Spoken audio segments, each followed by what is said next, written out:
মোদি তুমি ভালো হয়ে যাও। অনেকেই বলে থাকেন যে ভারত আমাদের বন্ধু রাষ্ট্র। কিভাবে বন্ধু রাষ্ট্র হতে পারে যদি তারা একজন সন্ত্রাসীকে নিজেদের দেশে নিয়ে নেয়? কিভাবে হতে পারে? আমি তাই বলতে চাই।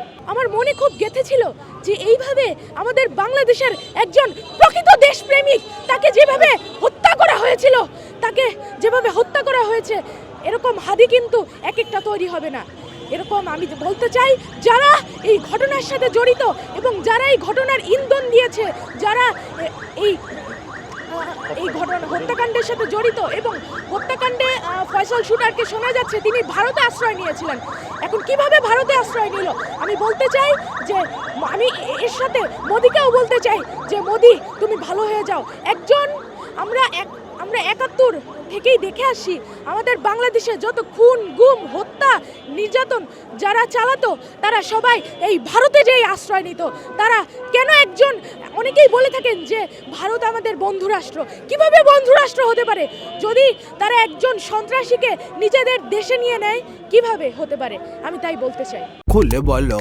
ফ্যান্টাস্টিক নিমো খালাল বিস্কুট খায় সানিও স্ট্যাটাস দিছে ফ্যান্টাস্টিক।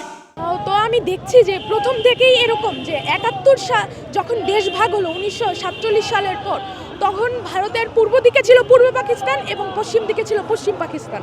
তো তারা চিন্তা করলো যে পূর্ব এবং পশ্চিম পাকিস্তান যখন আমাদের দুই পাশে আছে, আমরা যদি তারা যদি আমাদের উপর আক্রমণ করে তাহলে ভারত টিকে থাকতে পারবে না।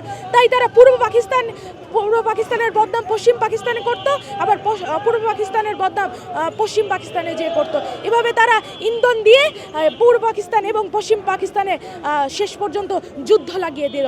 এরপর বিভিন্নভাবে এই যুদ্ধের মধ্য দিয়ে তারা আমাদেরকে সাহায্যের নামে তারা আমাদের দেশ থেকে লুটপাট, সরঞ্জাম, সব কিছু, কলকারখানা সব কিছু লুটে নিয়ে গেল এই ভারত।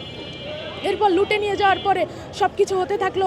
এরপরে ভারতীয়র আগ্রাসন আমাদের এই দেশের মধ্যে বিস্তার করতে থাকলো, হাজার হাজার এরকম হাদিকে গুলি করে মারতে থাকলো। আমি ৭১ দেখিনি, কিন্তু ২৪ দেখেছি। ২৪-এ যেভাবে হাসিনা সহ তার অন্যান্য দোসরেরা যেভাবে হত্যাকাণ্ড চালিয়েছিল, তারা কিন্তু ভারতে যে আশ্রয় নিয়েছে এবং ভারতের যে আধিপত্য দেখিয়েছে তা আমরা দেখেছি। তাহলে বোঝাই যায় ঠিক তেমনিভাবে ৭১-এও ভারত এইভাবেই আধিপত্য দেখিয়েছিল এবং নাটকীয় কায়দায় বাংলাদেশকে ১০০ বছর পিছিয়ে রাখার চেষ্টা করছিল। আমরা দেখেছি যে আমরা এই থেকে একটা উদাহরণ দিয়ে বলা যায় যে পিলখানায় আমাদের যে ৫৭ জন যে সেনা অফিসারকে হত্যা করা হয়েছে, একটা নারকীয় পন্থায় যেভাবে হত্যা করা হয়েছে, এটা কিভাবে পড়ে? মেজর জলিল এছাড়াও অন্য সবাই কিন্তু দেখিয়েছে যে কিভাবে এই পিলখানার হত্যায় কিভাবে যে ৫৭ জন অফিসারকে যেভাবে গুলি করা হয়েছিল, হত্যা করা হয়েছিল। তাহলে কি আমরা বলতে পারবো যে বাংলাদেশ কি ২০০ বা ৩০০ বছরের মধ্যে এই অফিসারগুলো আবার তৈরি করতে পারবে? এভাবেই ভারত আমাদের উপর আধিপত্য খাটিয়েছে।